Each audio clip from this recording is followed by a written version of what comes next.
Hey everyone, on today's video I'm going to show you how to apply for financial aid in Coursera. So first you're going to go to our browser, then go to their official website. As you can see, coursera.org is their official website. As you know, Coursera provides a list of courses for you to take, both free and one you can pay for. So in this video we're going to see how to go for the financial aid, how to apply for that.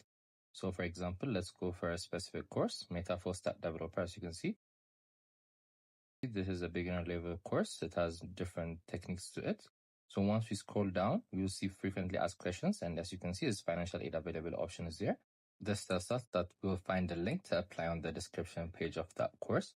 So once we scroll back, we can see that on the description page, there is no financial aid available for this one. It's a 7-day free trial. So for your courses, you can go and check the description page, or you can go to support and ask them how to apply for financial aid.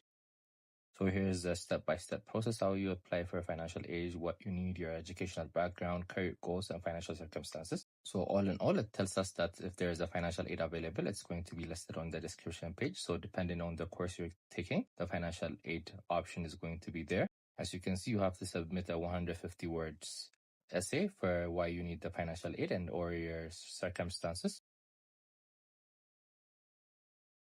So as you can see, you guys can apply for financial aid based on the description page of the course. I hope you liked this video. Subscribe for more, share for more. Goodbye for now.